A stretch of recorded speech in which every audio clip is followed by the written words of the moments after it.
Your hand moves before your mind decides anything. You reach into your pocket.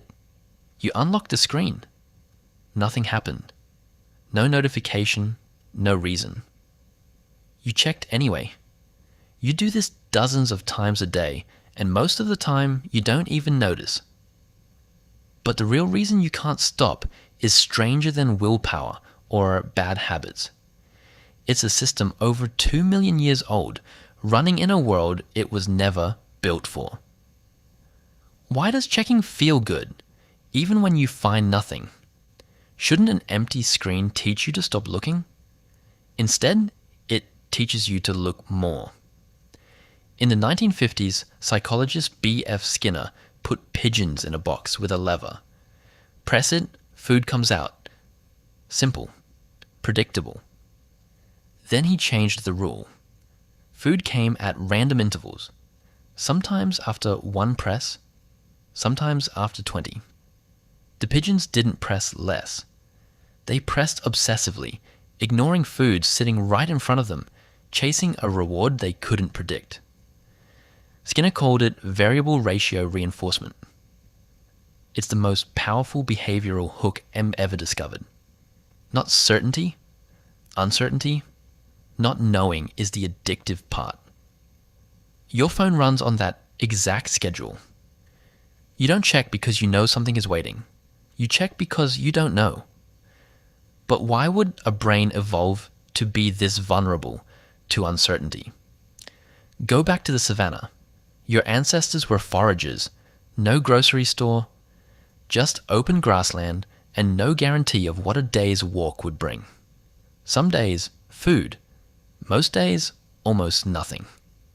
Anthropologists studying modern hunter-gatherers like the Hadza of Tanzania find that foraging success is wildly unpredictable day to day. And yet foragers keep going out, keep scanning, keep checking the next tree line. Why would evolution favor a brain that keeps searching against bad odds? Because quitting too early was fatal. A forager who checked once, found nothing, and gave up would starve.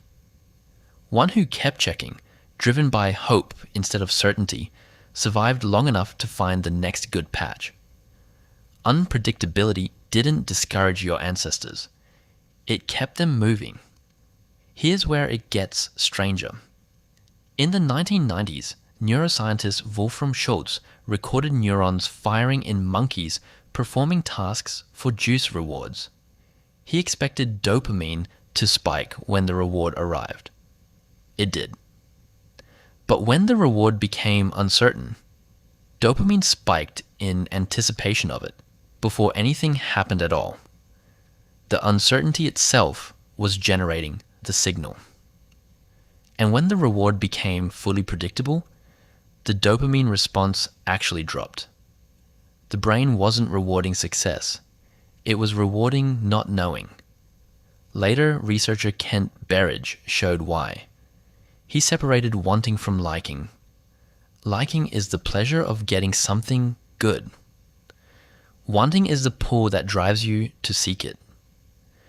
These run on different systems, and dopamine tracks wanting far more than liking. You don't check your phone because checking feels good. You check because something in your brain wants you to, whether or not there's anything to find. That's why an empty screen doesn't stop you. It just resets the loop. Your brain was never built for satisfaction. It was built for search.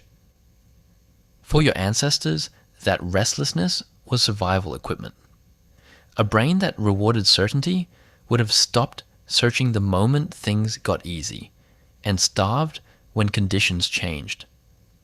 A brain that rewarded the search itself kept moving no matter what. You inherited that exact system, but the world it was built for is gone. For most of human history, information was scarce and slow, and checking cost real effort, walking to a ridge, watching the horizon, waiting. Your ancient search system evolved around scarcity. Now imagine handing that system a device that removes every barrier. No walking, no waiting, just a thumb. Available every second for anything. A message, a headline, a stranger's face. You didn't get a stronger urge. You got the same ancient urge with every obstacle removed. That's the twist most people miss. Your phone isn't hijacking a broken part of your brain. It's activating a healthy one, the same part that once kept a hungry ancestor searching for the next meal, now firing constantly for nothing, because nothing stands in its way anymore. So the next time your hand drifts toward your phone before you've decided anything, notice what's underneath. There's no lever, no forager's ridge, no harvest waiting past the tree line. Just a pattern older than language, older than agriculture, playing out through a device built, whether anyone admits it or not, to trigger exactly that pattern as often as possible. Your hand moves before your mind decides anything. It always has. The only thing that's changed is what it's reaching for.